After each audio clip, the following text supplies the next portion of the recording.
that I made some time ago over here. This is where he said the 12 centers of power are in our body. And so the yellow here for wisdom is right here in the solar plexus, which solar is of the sun, and that's where our wisdom lies. So what I'm hearing and knowing and experiencing is that the more years I have in the body, the more my wisdom tells me to pay attention to three things. One is the sensitivity. I seem to have more sensitivity to things, good and bad.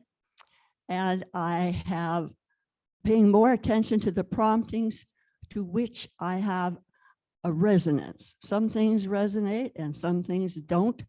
And the further I go, the more I'm being invited to pay attention. So if something's not right with me, doesn't mean it's not right for someone else, then I just can go the other direction without thinking anything about it.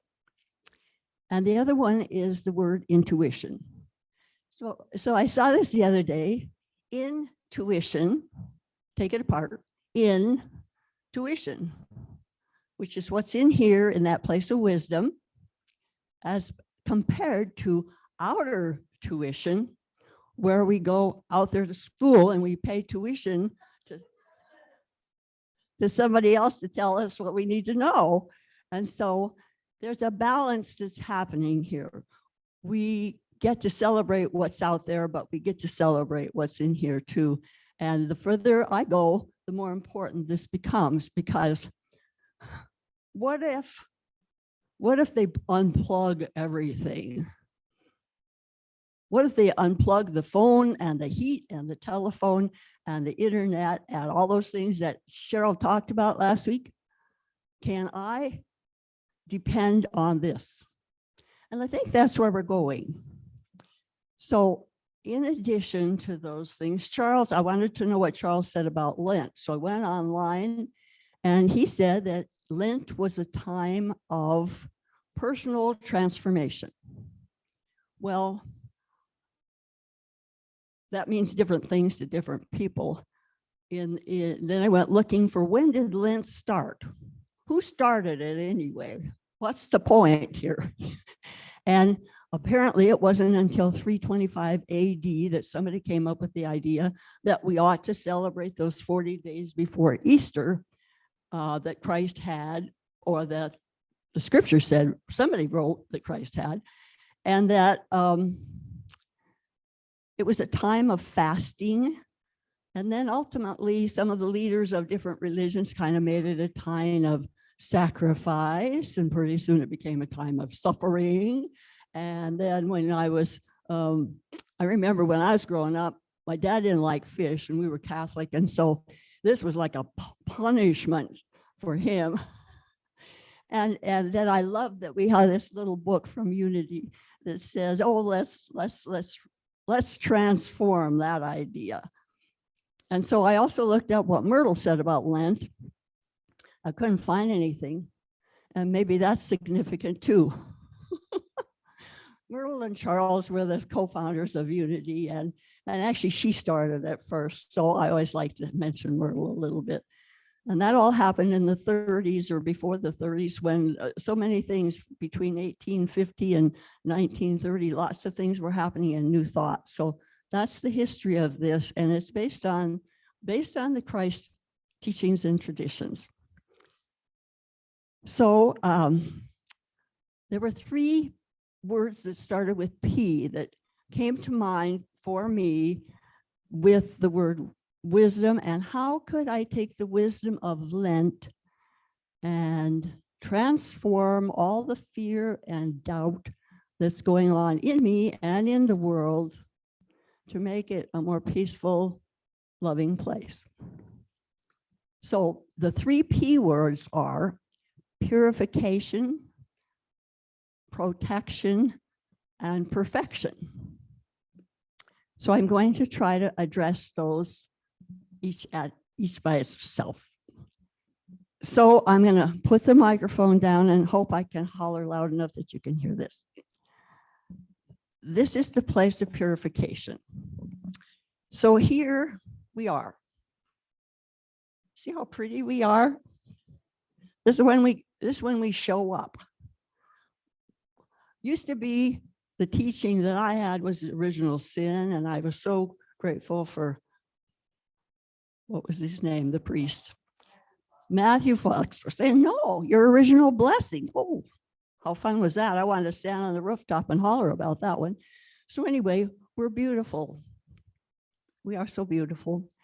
And if anybody remembers holding a child that's just come out of baby, that's just come out of a shower or bath, and they're all wrapped up and you just hugging them up and you smell them, it's heavenly. They're perfect. We were perfect. Well, then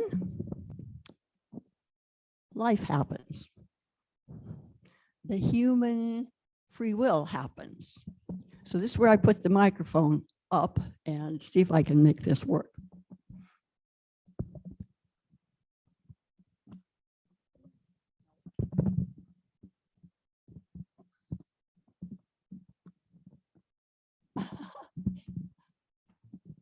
I think I got it.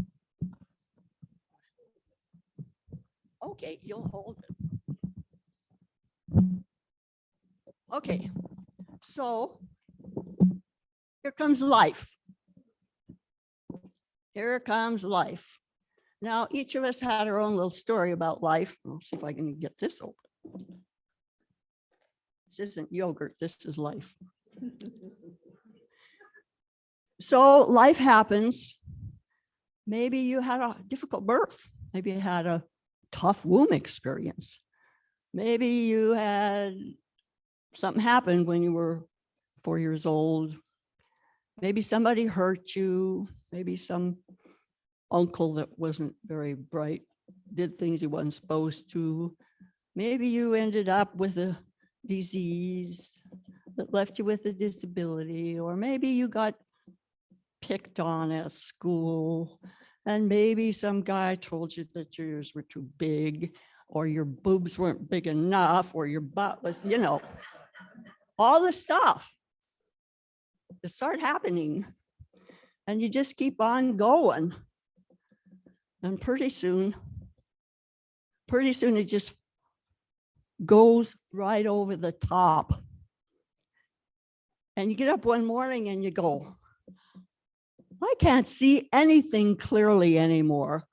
Oh my God, I think I need some help somewhere. Where do I get some help? Well, maybe it's a minister, maybe it's a chaplain, and maybe it's a counselor, and maybe it's your best friend, and maybe you just stand there going, I don't know.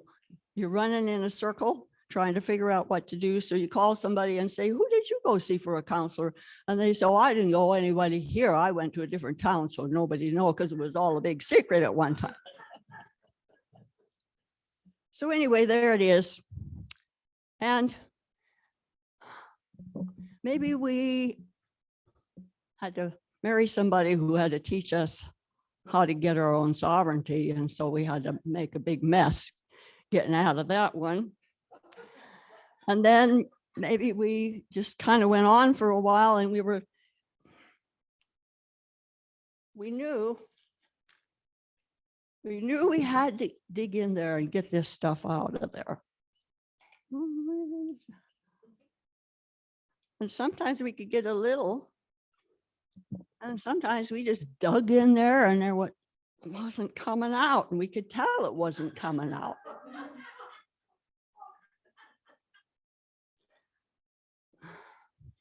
So somewhere, oh, there's a stone, there's a big chunk. Now, maybe that was one of those big, painful things that we realized was the biggest gift in our life. Maybe that's where we went through transformation and said, oh, God, that one kicked me in the butt, and I'm out in the world being me instead of what somebody else wants me to be. So yay, but still kind of murky in there. So we keep digging. Well, and then we went to this person and that person, and they said, well, you know this and you know that. Oh, we find another chunk there. And so pretty soon, it's kind of like digging in a well. You know, if you got the big rocks out, Maybe you get some clear water. Oh, there's another gem. Yay. I'm gathering momentum here. Oh, there's some more stuff. Now this goes on, we're purifying. Now the thing that happens is we got to look at ourselves and go, what am I doing to create this reality that I don't want? So what am I eating? What am I drinking? Who am I hanging around with? And what am I watching too much TV? What are my addictions? Am I gonna look right at them? Oh, I don't know what I'd do if I didn't have them. Well, no, we got to get, we got to get rid of them. We really got it. And right now, more than ever, we have to. And maybe one of the things we do is we hang around and judge everybody else because we're judging ourselves. Well, then that creates another problem. So it gets pretty tiresome. I don't think there's any more big jewels in there. Okay, so then we turn to our spiritual source, whatever that is for whoever you are, by how our higher self. And so we finally figure out that there's something greater than us that's running the show. And one of the forms it takes is water.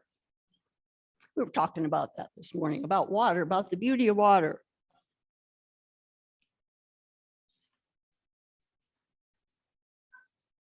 So we just keep dumping in those prayers and that meditation, and we keep dumping it in. And I don't know how much water we're going to need here this morning. I cleared the other day.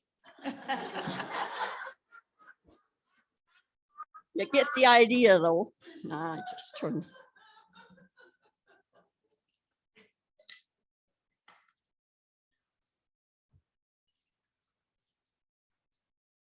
So if you dump enough water in here, it starts to clear. Really, you can see how much water you need, how much prayer you need, how much meditation you need. And then think about water. What's going on in the world right now? Think about water is tears, and tears have salt, and that's purifying. Think about going to a hot spring. Think about what's happening with the floods that's purifying the earth. So if you don't want, I don't want another 12 foot of snow dumped on my head, then we got to keep at this. So that's kind of the story of purification. And we all have to do it in our own way. So I'm going to move into the idea of what do I want? The next one, this one. So that was Charles over there. So protection. If everything's going on out there, and this is clearing, then we look around, and where does the fear and the doubt come in when we look around in the world? I don't know about you, but you know, if I got all of my stuff cleared out of here, and then what happens?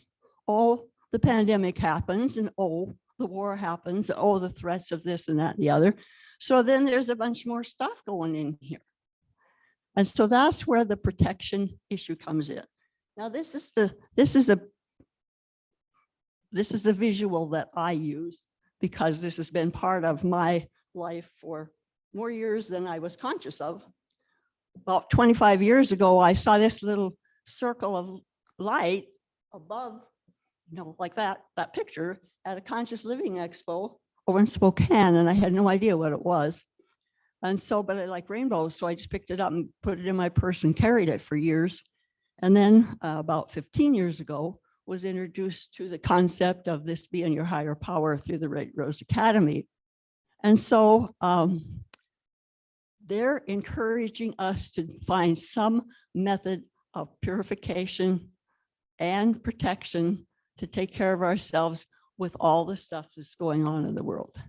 There are There are people who have destructive intentions, who have sinister intentions, and in order for us to find the balance on the planet to keep us going towards love, towards peace, instead of away from doubt and fear, then we need to take some of these measures.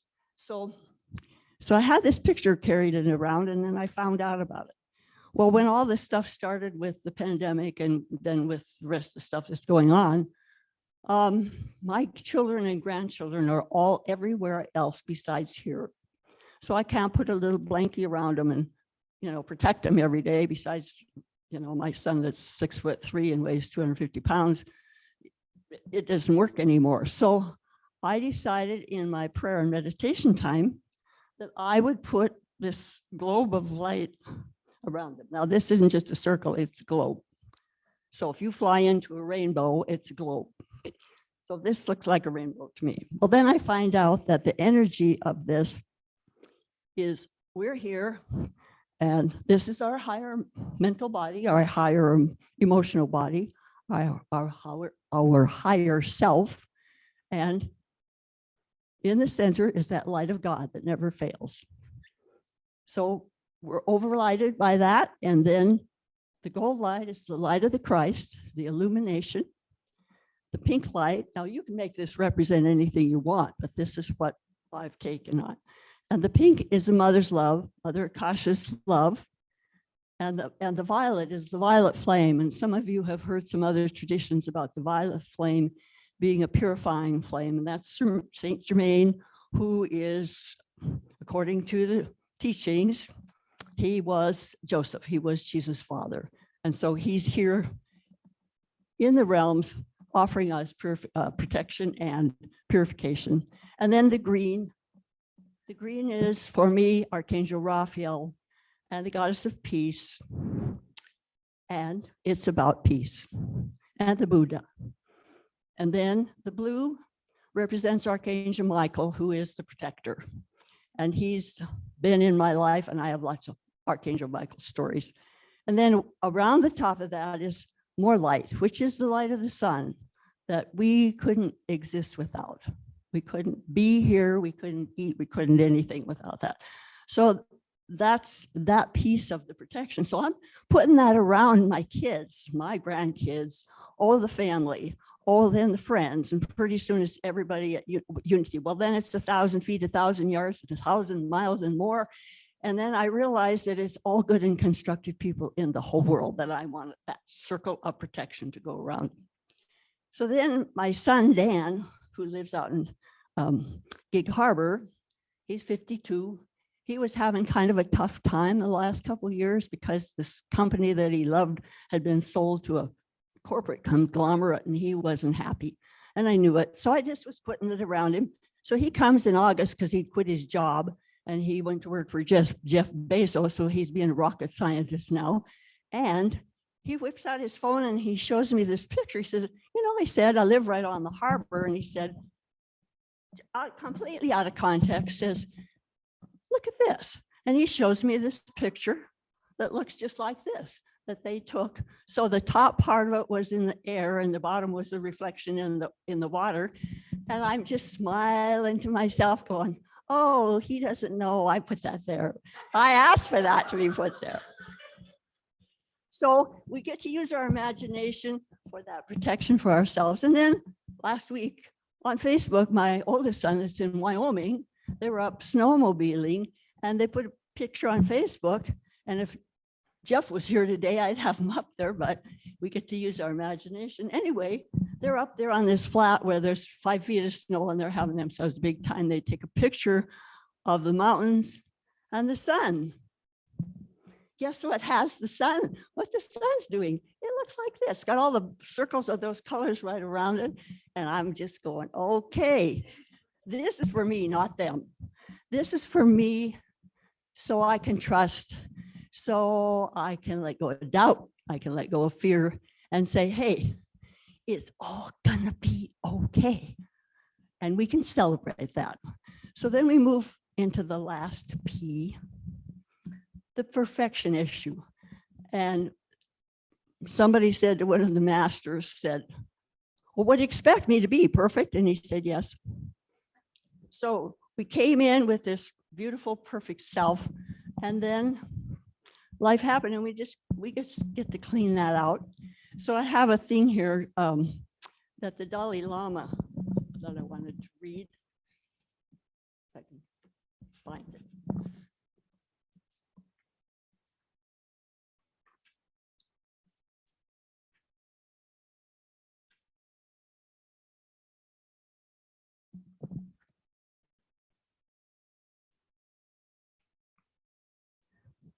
So this quote from the Dalai Lama, when asked about what surprised him the most about humanity, and he answered, man.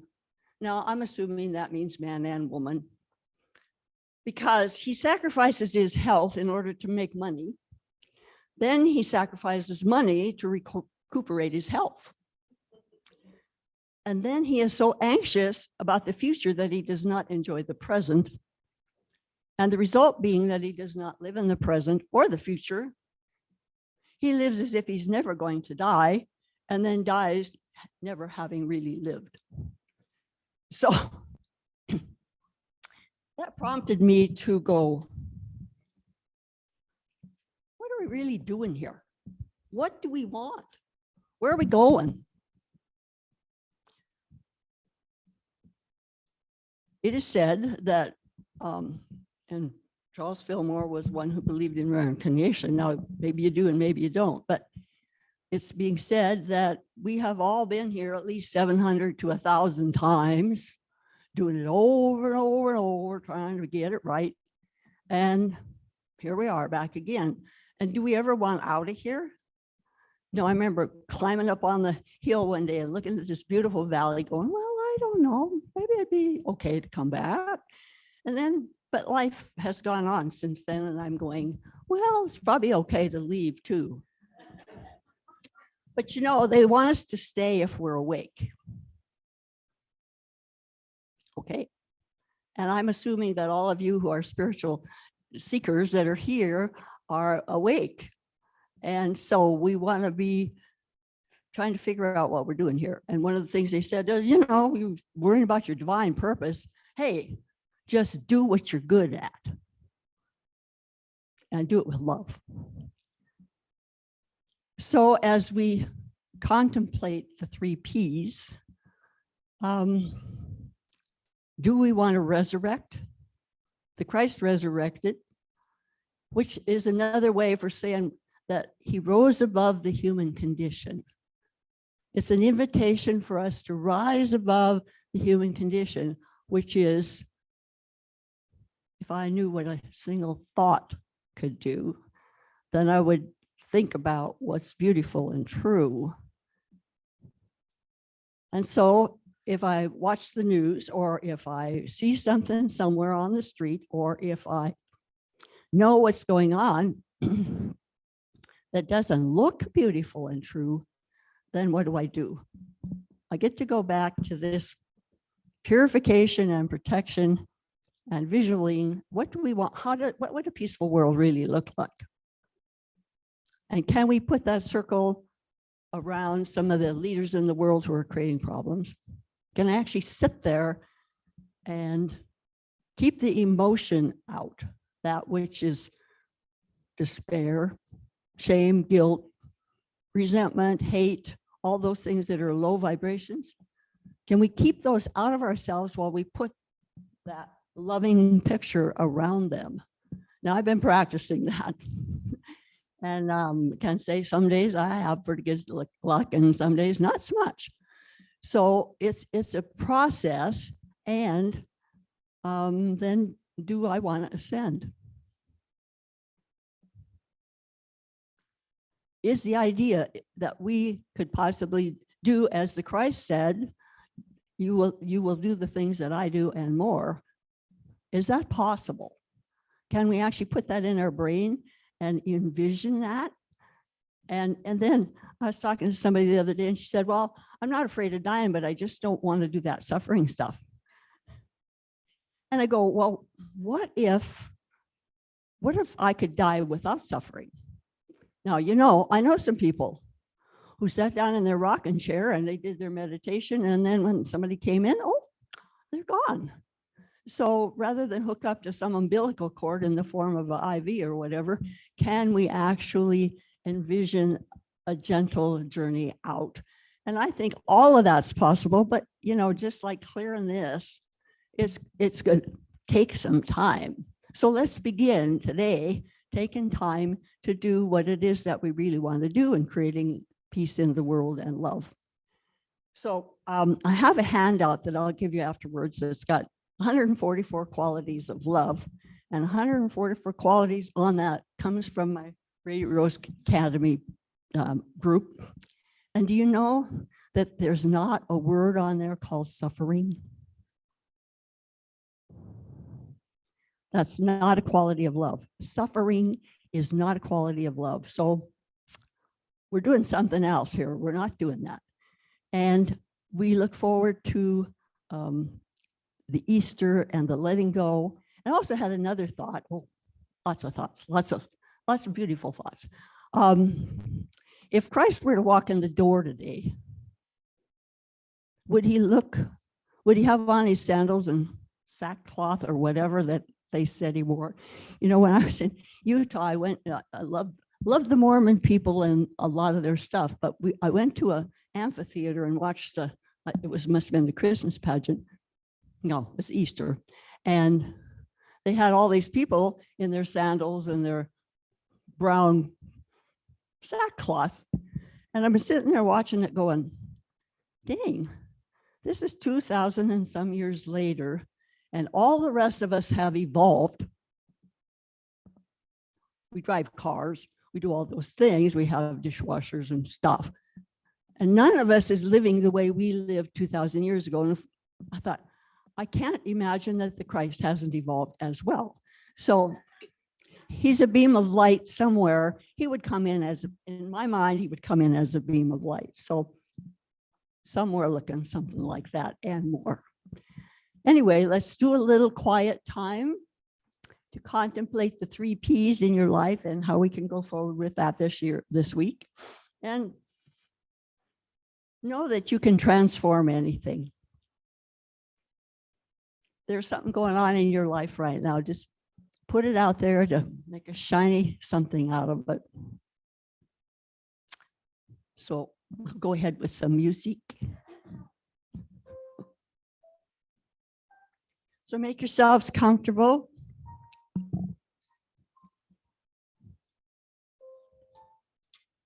We'll just get quiet.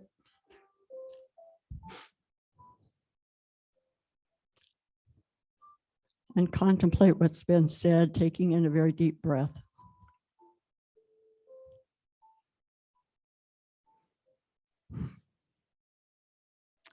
Beloved, I am God, presence within, above, and everywhere, transcendent.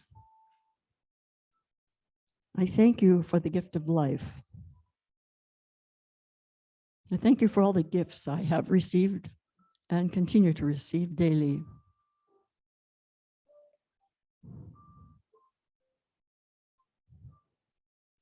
Perhaps there has been a time in my life when I didn't love myself, or I made judgments against myself based on what the outer world presented.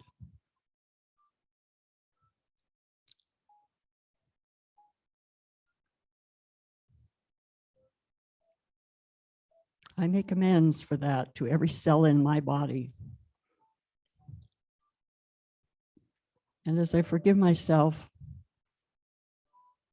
I create a new vision with thoughts of love, gratitude, and humility.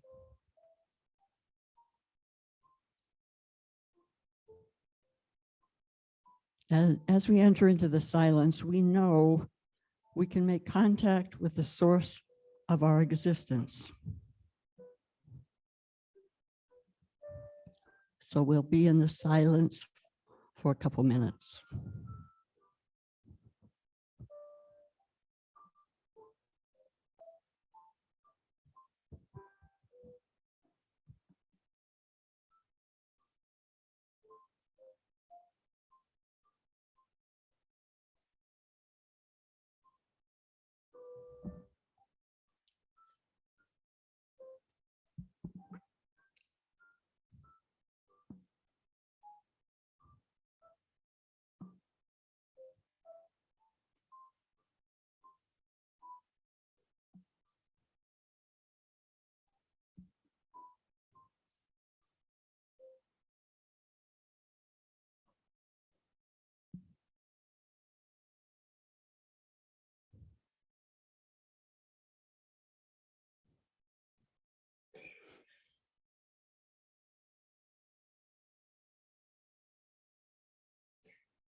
So taking in a nice deep breath. Make one more observation that in the silence, the water's clearing. I'm coming back. And probably by tomorrow, if I let that sit there, it would be completely clear, which is another message that sometimes if I just let things be, that something bigger than me will take care of it if I let it.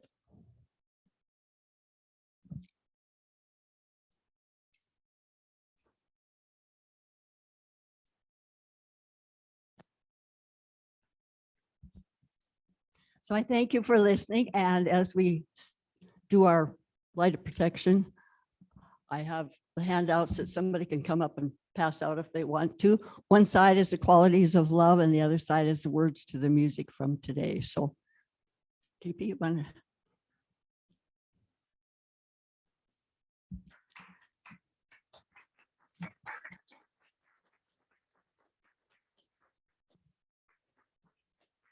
So let's all stand for this prayer protection.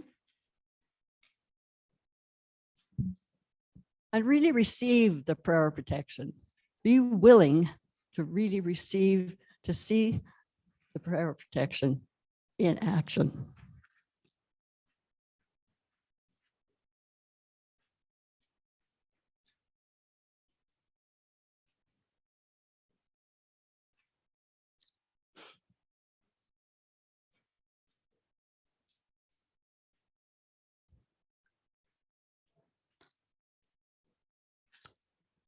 When we're ready here, the light of God surrounds us. The love of God enfolds us. The power of God protects us. And the presence of God watches over us wherever we are and all is well. And